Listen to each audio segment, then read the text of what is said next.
जब खबर आई कि प्रियदर्शन बॉलीवुड में कमबैक कर रहे हैं विद अक्षय कुमार, परेश रावल, असरानी साहब एंड राजपाल यादव, तब हर कोई खुश था क्योंकि सब प्रियदर्शन की मूवीज के साथ बड़े हुए हैं भाई। बॉलीवुड में कॉमेडी अगर किसी ने एक वक्त में समझी थी आफ्टर डेविड धवन सर, तो वो प्रियदर्शन ही थे। देखा भैया ऐसे ही अंदर घुस गया, कुछ कर नहीं रहा वो। दरवाजा खुला रख दिया मैंने, जिस को शक है वो अंदर आके देख ले, खुले दर्शन।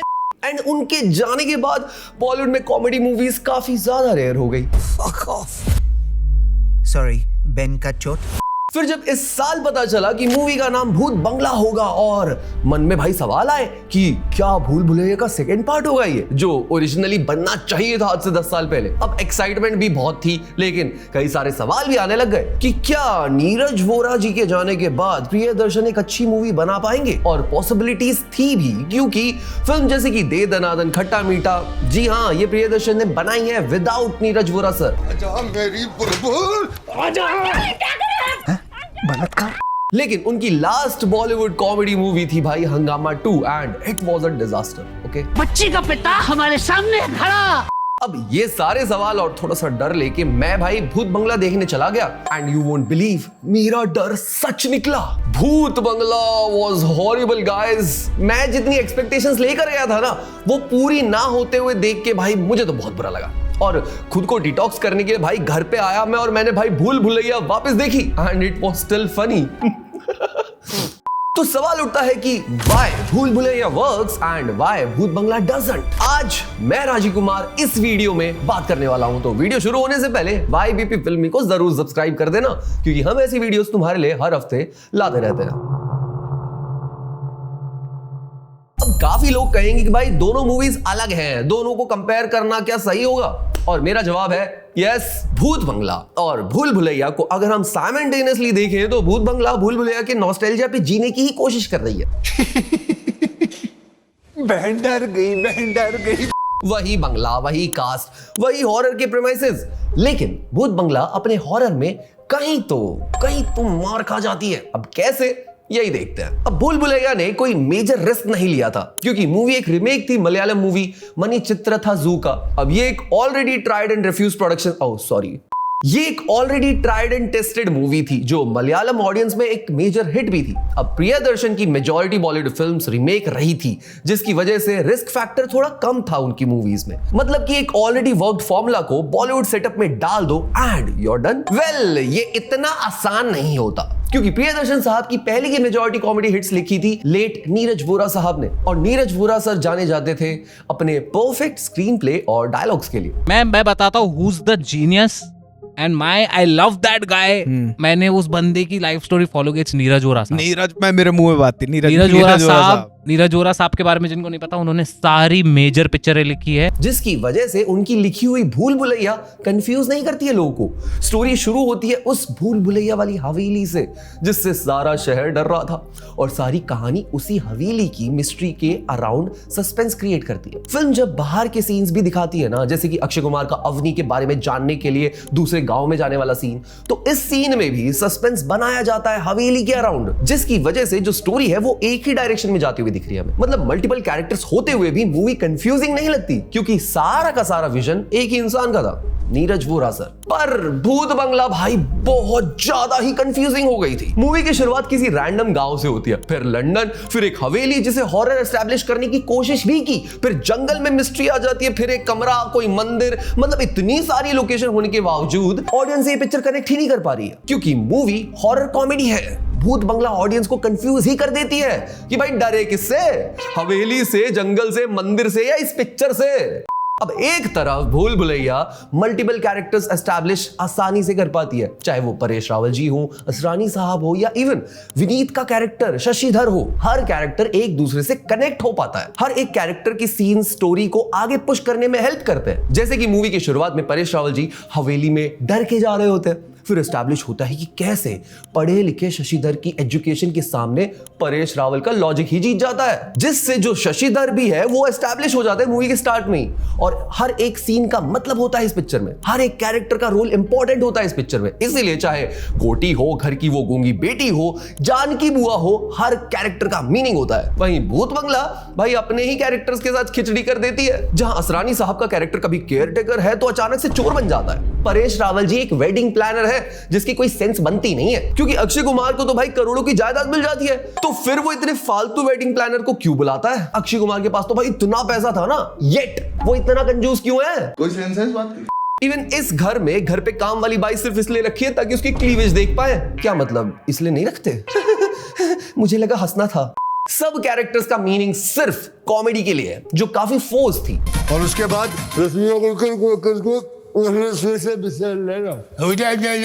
क्या भूल भुलैया जहां एक तरफ कैरेक्टर्स की सिचुएशन को कॉमेडी बना रही थी, वहीं भूत बंगला कैरेक्टर्स को ही कॉमेडी बना चुकी है, जिसकी वजह से कॉमेडी भूत बंगला की फोर्स्ड लगती है। कैरेक्टर्स कुछ भी बोले जा रहे हैं भाई, मानो हम एक इम्प्रोवाइज्ड प्ले देख रहे हो, which is not even good guys. Film ऐसी लगती है मानो मल्टीपल सीन्स को स्टिच करके बना दिया हो बस। और शायद इसका रीजन है इस मूवी के राइटर्स। भूल भुलैया का स्क्रीन प्ले नीरज वोरा साहब ने अकेले लिखा था, वहीं भूत बंगला का स्क्रीन प्ले 3 लोगों ने लिखा है, एंड स्टोरी किसी और नहीं लिखी है। 4 लोग जब अपने आइडियाज को एक स्क्रिप्ट में ठूस के खिचड़ी बना देते हैं ना, उसे भूत बंगला कहते हैं, जो इस मूवी को कोई डायरेक्शन नहीं दे पा रहे। और यही चीज इस मूवी की सबसे बड़ी वीकनेस बन जाती है। वहीं Bhool Bhulaiyaa felt like a proper horror film और Bhoot Bangla felt like a parody horror film. And इसका सिर्फ एक ही रीजन है, fear of unknown. Bhool Bhulaiyaa में हमें भूत दिखता नहीं है, आवाजें आती हैं पायल की, गाने की, किसी के चलने की, लेकिन हमें एंड तक नहीं पता चलता कि भूत है कौन। इसे हम कहते हैं फियर ऑफ अननोन। जब कुछ दिखता ही नहीं है पर उसकी प्रेजेंस फील होती है और माइंड उसे और डरावना बना देता है, जिसकी वजह से भूल भुलैया की काफी सीन्स गूज बम्प्स दे देते हैं। जैसे कि अक्षय कुमार का फर्स्ट टाइम मंजुलिका के साथ एनकाउंटर होना, वो जब मंजुलिका की आवाज सुनते हैं बूढ़े राजा बनते हैं। वहीं भूत बंगला बहुत जल्दी अपने भूत को रिवील कर देती है। वो तो सुराएगा। आई डोंट नो व्हाई यार, अक्षय कुमार इस मूवी में पक्षी राजन बन के घूम रहे हैं। प्लस पुअर सीजीआई की वजह से हॉरर एलिमेंट और पुअर हो जाता है। अगर भूत बंगला भी फियर ऑफ अननोन को यूज करती तो फिल्म लेजिट हॉरर फील करवा पाती, बट भूत बंगला फेल्स गाइस। अब भूल भुलैया वाज नॉट ओरिजिनल, लेकिन हमें भूल भुलैया ओरिजिनल लगती है, जिसका पहला रीजन है मेजॉरिटी लोगों का ओरिजिनल मलयालम मूवी ना देखना। प्लस मूवी काफी आइकॉनिक लाइंस एंड सीन्स भी देती है हमें, जैसे राजपाल यादव का पानी वाला सीन, पानी पानी गोटी वाला सीन, गोटी गोटी ओ गोटी। ये वो कुछ सीन्स हैं जो आइकॉनिक बन गए थे। लोगों ने इनके मीम्स बना बना के इन्हें वायरल कर दिया एंड भूल भुलैया यादगार बन गई हम लोगों के लिए। वहीं भूत बंगला की कहानी ओरिजिनल होते हुए भी भाई रीमेक वाइब्स दे रही थी, जिसका मेन रीजन है फिल्म में जबरदस्ती अक्षय कुमार की लाइंस यूज करना। बहन डर गई। So disappointing. और ये बॉलीवुड की काफी फिल्म्स में हमें देखने को मिल भी रहा है भाई आजकल, ऐसी बात नहीं है। चाहे वो मैडॉक के हॉरर सिनेमैटिक यूनिवर्स में हो या फिर भूत बंगला हो, जहां प्रियदर्शन की पुरानी फिल्म्स के मीम्स डाल दिए जाते हैं। बहन डर गई, बहन डर गई, बहन डर गई। वहीं अब मूवीज मीम वर्दी मोमेंट्स देने की जगह एग्जिस्टिंग मीम्स डालने की कोशिश कर रही है ताकि ऑडियंस को रिलेटेबल फील हो। मतलब क्या कर रहे हो यार। और इवन भूत बंगला के ट्रेलर में ही जब ऐसी लाइंस आ गई, बहन डर गई, बहन डर गई, तभी भाई मेरे मन में तो डर ही बैठ गया था कि कुछ तो गड़बड़ है दया। भूत बंगला ओरिजिनल होते हुए भी कुछ ओरिजिनल करने की कोशिश नहीं कर रही थी, जिससे ये जो मूवी थी वो आइकॉनिक नहीं बन पाई, जस्ट लाइक भूल भुलैया, जिसकी वजह से भाई फिल्म देखने के बाद याद रहता है तो बस वो 3 घंटे जो मैंने अपनी जिंदगी के बर्बाद कर दिए फिल्म देखते हुए। भूत बंगला का एक और इशू है इसकी स्टोरी, जो ऑनेस्टली अच्छी थी गाइस। एक आदमी जो प्यार के चक्कर में शैतान को वापस बुलाने के लिए तैयार हो जाता है और खुद ही शैतान बन जाता है और उसे लड़कियों की बलि चढ़ानी है ताकि वो शैतान आजाद हो जाए और अब उसके ही बेटे को उसे हराना होगा। ये प्लॉट काफी सिंपल है एंड इफेक्टिव भी है ऑन पेपर, पर प्रॉब्लम आती है जब इस प्लॉट को ये मूवी 3 घंटे तक खींचती है। इसमें ऐसे और एलिमेंट्स डाल देते हैं जैसे कि एंशिएंट माइथोलॉजी, उसके बाद रियल भूत जो अक्षय कुमार को ही दिखाता है, एक वैम्पायर, एक फॉरेस्ट, एक mystery, family curse and what not, जिसकी वजह से जो फोकस करना था वो मुश्किल हो जाता है कि फोकस करे तो किस पे करे। मतलब क्या एक शैतान इसलिए वापस आएगा क्योंकि एक मंत्र की सीढ़ी उल्टी चला दी है? और एक बात बताओ, ये रिवर्स प्ले बटन का ऑप्शन आया कहां से? मतलब जब पता था कि उल्टा मंत्र चलाने से शैतान आ जाएगा तो रिवर्स ऑप्शन डालने की जरूरत क्या थी? और एक और बात, ये जब सीढ़ी नहीं होती थी तब लोग ये मंत्र कैसे प्ले करते थे? कोई सेंस है इस बात की? एक जंगल में एक मंदिर है, एक बड़ा सा पेड़ है, एक मिस्टिकल बीइंग है जो मंदिर से शैतान को आने से रोक रहा है, तो फिर हवेली क्यों है? इतने सारे मिस्टिकल प्लॉट्स को मूवी एक्सप्लेन करने में खिचड़ी ही कर देती है। लेकिन हम एक और मूवी का एग्जांपल लेते हैं, स्त्री, जहां पार्ट 1 में लड़के गायब हो जाते थे, सेम प्लॉट, क्योंकि स्त्री उन्हें उठा कर ले जाती थी एक सर्टेन टाइम पर रात में आके, जिसके लिए लोग दीवारों पर लिखते थे ओ स्त्री कल आना। पर अब स्त्री को रोका कैसे जाए, स्त्री से बचे कैसे? मतलब सारे गांव वालों को यही डर है। मतलब इन शॉर्ट स्त्री इसे अच्छे से पुल ऑफ कर पाती है और दोनों पार्ट्स में कर पाती है। एक डर जो स्त्री के अराउंड क्रिएट होता है जिसकी वजह से एक माइथोलॉजिकल प्लॉट इजी और इफेक्टिव बन जाता है, लेकिन वहीं भूत बंगला एक इजी प्लॉट को बहुत ज्यादा कॉम्प्लिकेटेड कर देता है। भूल भुलैया मंजुलिका की कहानी के अराउंड प्लॉट बनाती है, उसी के अराउंड मिस्ट्री रखती है, जिसकी आत्मा अब हवेली में ही रहती है। मतलब सारा डर मंजुलिका के अराउंड। लेकिन भूत बंगला अपने आप में ही कंफ्यूज हो जाता है कि किस किस प्लॉट पे फोकस करे, और जब ये सारे एलिमेंट्स वीक होते हुए दिखते हैं ना ऑडियंस को, तो वो केयर नहीं करती कि डरे किससे, पक्षीराजन से या इस पिक्चर से। भूल भुलैया में कैरेक्टर स्टूपिड या डम नहीं थे। परेश रावल के कैरेक्टर में भोलापन था, एक गांव वाले जैसा। राजपाल यादव का कैरेक्टर मंजुलिका को देख के शॉक में चला जाता था, जिसकी वजह से उसका ऐसा हाल हो गया था। अक्षय कुमार के कैरेक्टर में क्यूरियोसिटी थी, पागलपन था, जिसका कंक्लूजन समझ में आता है कि वो ऐसे ही रहता है भाई, जिसकी वजह से उनके अराउंड लोग अपनी ट्रू फॉर्म में रहते हैं। और despite the character being serious, उनके अराउंड सीन्स फनी लग रहे थे। वहीं भूत बंगला में कैरेक्टर स्टार्टिंग से ही स्टूपिड दिखाए गए हैं। अक्षय कुमार भूत बंगला में पूरा टाइम अनॉर्ड रहता है। टाइम क्या हुआ है भैया? बेटा बहुत टाइम खराब चल रहा है, जा नहीं तो पेल दूंगा, जाए भी। या फिर लोगों को थप्पड़ मार रहा होता है। और एक पॉइंट के बाद इस कैरेक्टर से भाई हमें सिंपैथी जो है वो कम होने लग जाती है और ये कैरेक्टर अनोइंग ज्यादा लगने लगता है। ये कैरेक्टर राजपाल यादव का कैरेक्टर हो, परेश रावल का कैरेक्टर हो, मतलब ये सभी पे चिल्ला रहा है, सबको डांट रहा है, सबको मार रहा है। चूम लो पहले मुझे।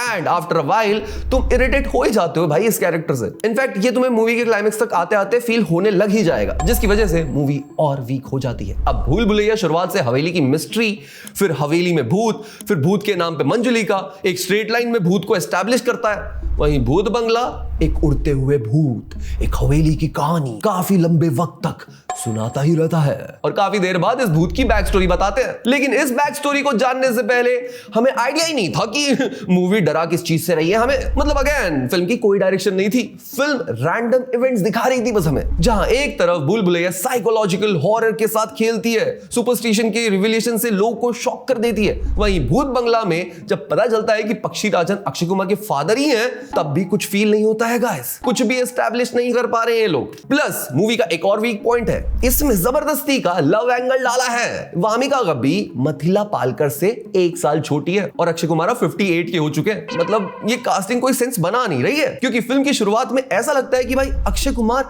मिथिला के फादर है, हस्बैंड है, मतलब समझ ही नहीं आ रहा है। पर फिर थोड़ी देर बाद पता चलता है कि भाई ये दोनों तो भाई बहन है। वामिका गब्बी के साथ रोमांस बहुत फोर्स लग रहा था, मानो फिल्म बनाने के बाद रीशूट करके डाल दिया हो इन लोगों ने, जिसकी वजह से ये कास्टिंग काफी ज्यादा ऑड नजर आ रही थी। भूल भुलैया में भी रोमांस का एंगल था, बस वो एंड में आता है क्योंकि मूवी कभी रोमांस के बारे में थी ही नहीं ना। तुम्हें भूत बंगला के 2 मेजर इश्यूज बताता हूं। नंबर 1, इसके मल्टीपल राइटर्स का इन्वॉल्वमेंट, जहां ये मूवी ऐसी लगती है मानो इसे अलग अलग लोगों ने शूट किया है, लिखा है। जैसे कि एक्शन सीन्स किसी और ने कर दिए हैं, कॉमेडी सीन्स प्रियदर्शन सर ने कर दिए, रोमांटिक सीन्स मतलब रीशूट हो गए, और फिर इन सभी को मिलाकर एक खिचड़ी बना दी। फिर आता है इशू नंबर 2, इस मूवी से काफी सारे सीन्स छोटे किए जा सकते थे, मतलब चॉप कर देते भाई। कितना प्लॉट चॉप हो सकता था, जैसे कि राजपाल यादव के ठरकी मिस्टेक्स वाले सीन्स वो बहुत अनवांटेड थे। लंदन वाला प्लॉट, मतलब उसे तो मुंह से बोलकर भी बता सकते थे। फिल्म की शुरुआत में बारात पे हमला, आई नो वो वामिका गब्बी के कैरेक्टर से कनेक्ट करने के लिए बनाया था, बट वामिका गब्बी की ट्विन सिस्टर का प्लॉट भी हटा देना चाहिए था। ऐसे बहुत सारे अननेसेसरी सीन्स थे जो एडिटिंग टेबल पर चॉप किए जा सकते थे और इसे एक 1.5 घंटे से 2 घंटे की टाइट मूवी बनाया जा सकता था, जहां 10 साल पहले सेम एक्टर्स होते, सेम क्रू होता, सेम डायरेक्टर होते, सेम लोकेशन होती और शायद नीरज वोरा भी होते, तो शायद भूल भुलैया के कंपैरिजन में भूत बंगला एक अच्छी मूवी बन जाती। बट भूत बंगला कॉमेडी मूवी कम और अक्षय कुमार साहब की करियर रिवाइवल मूवी ज्यादा लग रही है। भूत बंगला एक रश्ड मूवी लगती है जो आइकॉनिक बनने की जगह बॉक्स ऑफिस पर थोड़े बहुत पैसे कमा के निंजा टेक्निक दिखा के निकल जाएगी। और जिस हिसाब से अक्षय कुमार की पिछली कुछ फिल्में आ रही हैं, आई डोंट नो भाई आगे क्या होने वाला है। अक्षय कुमार सर बस अब तो ऐसा लगने लगा है आप कैश ग्रैब ज्यादा कर रहे हो। But all the best for your future, आप भी हमारे लिए सेम दुआ करना। हम मिलते हैं गाइस अगली ऐसी किसी वीडियो में, तब तक के लिए तुम हमें हमारे सोशल हैंडल्स पे भी फॉलो कर सकते हो @योगीबाबा-प्रोडक्शंस। Okay bye. आज करने दे कॉपी मुझे जी भर के कंट्रोल सी करके कंट्रोल वी करके लोग बोलेंगे डायरेक्टर जी करके कंट्रोल सी करके कंट्रोल वी करके